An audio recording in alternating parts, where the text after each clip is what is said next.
Well, let's get more on this now because Nabila Ramdani is a French-Algerian journalist and she joins us from our central London studio. Thank you very much indeed for your time this afternoon.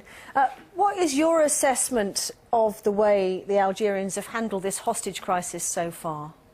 Well, there has been, from the very beginning, divergence in the approach on how to tackle this very serious crisis. While Western governments favoured negotiations to preserve Western lives, the attitude of the Algerian government from the very beginning was very uncompromising, and the Algerian security forces did indeed carry out a very robust and indeed heavy-handed attack, effectively, on the BP plant where the hostages were held, which involved helicopter attacks.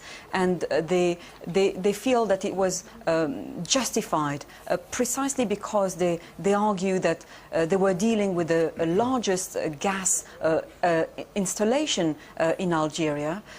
This represents, of course, a significant proportion of the GDP. It's a vital installation for the Algerian economy, and there was no possibility as far as they're concerned, to let Al-Qaeda effectively control this facility. And they also said that there were fears that the installation would be destroyed. But they also pointed out to the fact that had the attack been taking place in a smaller, perhaps more isolated installation or indeed a compound, then negotiations would certainly have been possible, just as that was case back in 2003 when 32 European nationals were kidnapped and they ended up all being released gradually over 6 months, but no harm was done and everybody was freed.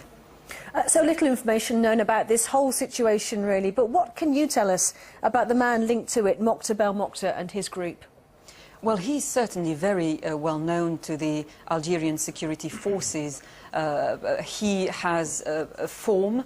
He started off as training as an Islamic militant when he was a teenager, off to Afghanistan in training camps fighting the Russians before coming back to his home country, where he joined very sinister Islamic militant groups, the like of the GIA, the Islamic armed group, which turned later into the Al-Qaeda in the Islamic Maghreb organization.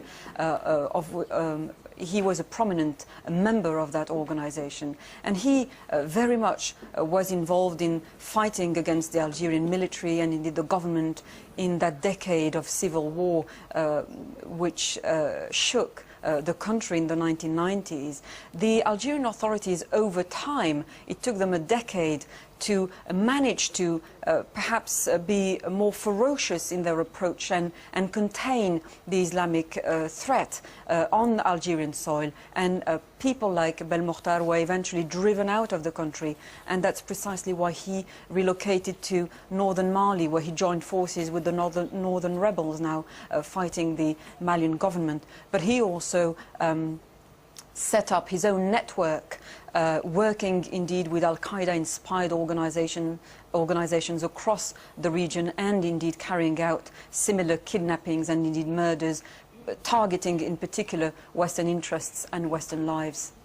OK, Nabila Ramdani, we're grateful for your time. Thank you.